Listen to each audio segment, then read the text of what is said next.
আমার প্রিয় বন্ধুরা, আশা করি তোমরা খুব ভালো আছো। আজকে সকাল সকাল ব্যালকনিতে এসে মনটা একদম ভরে গেল। এই যে এটাকে কি ফুল বলে জানি না, তবে আমি জানি এটাকে টাইম ফুল বলে। এটার হয়তো কোনো নাম আছে। এটা আগে যে দিদিটা ছিলেন উনি লাগিয়ে গেছিলেন, আর আমি ওটাকে আর ফেলিও নি, আর কোনো টবেও দেওয়া হয়নি। তবে এই টাইমটা আসলে এত সুন্দর ফুল ফোটে, আর গাছগুলো খুব সুন্দর আলাদা টবে গিয়ে এত সুন্দরভাবে বেড়ে উঠেছে, খুব ভালো লাগছে। দীপ্ত এখানে আমকে স্নান করাতে বসেছে, আর এই দুষ্টুটা সেই ফাঁকে দীপ্তর বই খাতা নিয়ে ওনাকে স্কুল যাচ্ছে, তাই রেডি হচ্ছে। দীপ্তকে আজকে একটু তাড়াতাড়ি তুলে দিয়েছি। ওর টিফিনে একটু রুটি মিষ্টি দিয়ে দিয়েছি, একটু খেজুর দিয়ে দিয়েছি। জানো, ওদের না আবার ফ্রুটস ব্রেক হয় আলাদা করে, সেই জন্য ওদের ফ্রুটসও দিতে হয়। তাই আজকে একটু তরমুজ আর একটু খেজুর দিয়ে দিচ্ছি। ওদের স্কুলে যেন আবার তরমুজটাও বেশি দিতে বারণ করেছে। সপ্তাহে 1-2 দিন চলতে পারে, তবে তার বেশি না দিতে বলেছে।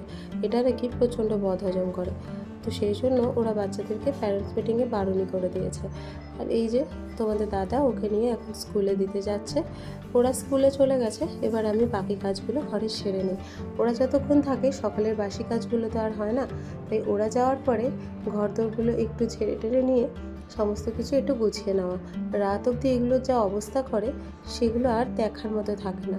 আর আমি ঝাড় দিচ্ছি, আর ও কি ঝাড় না দিয়ে থাকবে? ও নাকি সব কিছু পরিষ্কার করবে, তাই ঝাড়ু নিয়ে একদম রেডি হয়ে গেছে পরিষ্কার করার জন্য।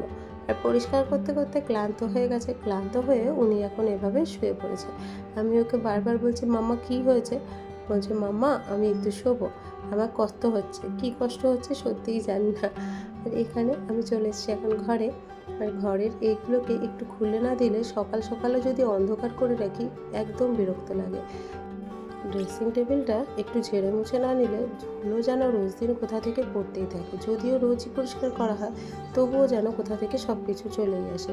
আর এই যে একে যতবার আমি জামা কাপড় পরাই, এই পুচকুটা সব সময় ওটাকে এরকমই করে রাখে। তো যে খেলনাগুলো এখানটায় আমি রাখি সেগুলোকেও সব ছড়িয়ে ফেলেছে। তাই এই জায়গাটাকে একটু ভালো করে মুছে নিয়ে ওদের হাতি ঘোড়া পালকিগুলোকে আমি একটু সুন্দর করে এভাবে সাজিয়ে দিচ্ছি। যদিও এটা স্থায়িত্ব 10 মিনিট, তবুও সকালবেলা একটু গুছিয়ে রাখলে ভালো লাগে, যতক্ষণ রাখে। তারপরে আবার নয় কাল গোছাবো। টেবিলটাও একটুখানি ঝেড়ে টেড়ে দিলাম। আর আমি এখন এখানে চলে এসেছি চাউমিন বানাতে। তোমাদের দাদা চাউমিন খেতে খুব ভালোবাসে, আর ওদের জন্য তো রুটি রয়েছে, দীপ্তর জন্যও করেছিলাম।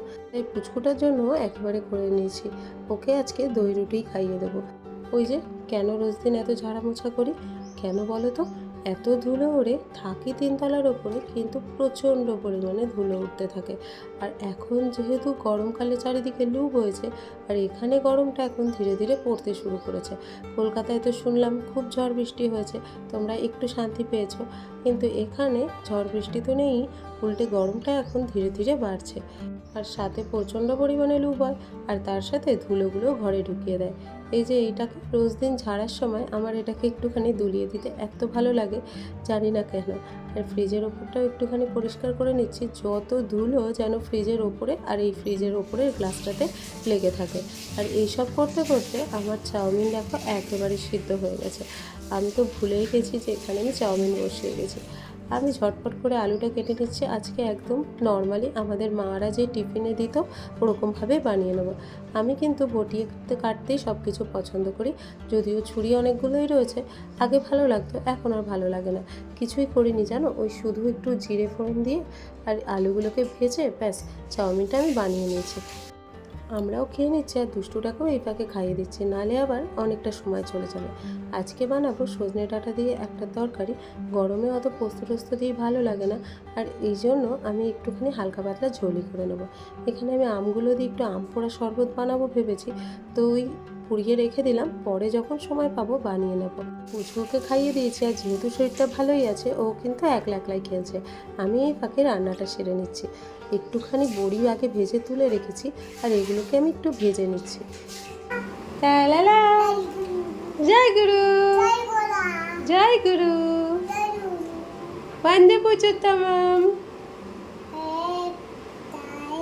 তাই চুটকুর সাথে খেলতে খেলতে আমি কিন্তু রান্নাটা করে নিয়েছি, আর এটা প্রায় ফুটে এসছে। একটু ধনেপাতা ছড়িয়ে দিয়েছি, আর একটুখানি মিষ্টি দিয়ে দিয়েছি, বড়িগুলোও দিয়ে দিয়েছি। বড়িগুলো কি সুন্দর লাগছে না?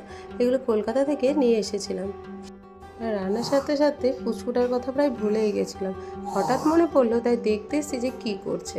দেখছি এটা ঘরে গিয়ে বিছানায় উঠে এরকমভাবে দুষ্টুমি করে যাচ্ছে শুয়ে শুয়ে।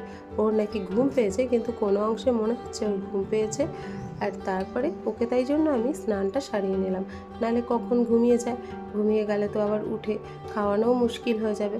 ওই জন্য স্নানটা সারিয়ে নিচ্ছি। আর স্নান করালে ও কিন্তু গরমে প্রচণ্ড আনন্দ পেয়ে যায়। গরমে ওকে আর কোনো ক্রিম টিম আমি দিচ্ছি না। প্রচণ্ড গরম, আমাদেরই কষ্ট হচ্ছে, ওদের তো আরোই কষ্ট হবে। চুলটা আমি আঁচড়ে দিচ্ছিলাম, তো ওর হবে না, ও নিজেই আঁচড়াবে। তাই ছেড়ে দিয়ে চলেই গেলাম, আঁচড়াক। আর ও যেহেতু ভিডিও চলছে, ও ওটাকে ধরে আঁচড়িয়ে যাচ্ছে। আরও কতক্ষণ এরকম দুষ্টুমি করবে তোমরা দেখতে থাকো। এখনও মুখেও আঁচড়ে নিচ্ছে, ওর নাকি ওখানেও আঁচড়াতে হবে। কী যে দুষ্টু করে। আর ওকে স্নান করিয়ে দিয়েছি, আমি চলে এসেছি এখানে চাল কুমড়ো ঘন্টটা বানাতে। এখানে ডালগুলোকে আমি অল্প একটু জল দিয়ে সিদ্ধ করে নিয়েছি, যাতে বেশি না সিদ্ধ হয়ে যায়। এটা এমন সিদ্ধ হবে, বেশি ভাঙবেও না, আবার বেশি শক্তও থাকবে না। একটু জিরে ফোড়ন দিয়ে আমি এখানে চাল কুমড়ো ঘন্টটা বানিয়ে নিচ্ছি। ওপর থেকে একটু ধনেপাতা ছড়িয়ে দিলাম, আর একটুখানি মিষ্টি দিয়ে তৈরি করে নিয়েছি আমার চাল কুমড়োর ঘন্ট। কেমন লাগলো খেয়ে কিন্তু অবশ্যই জানিও তোমরা।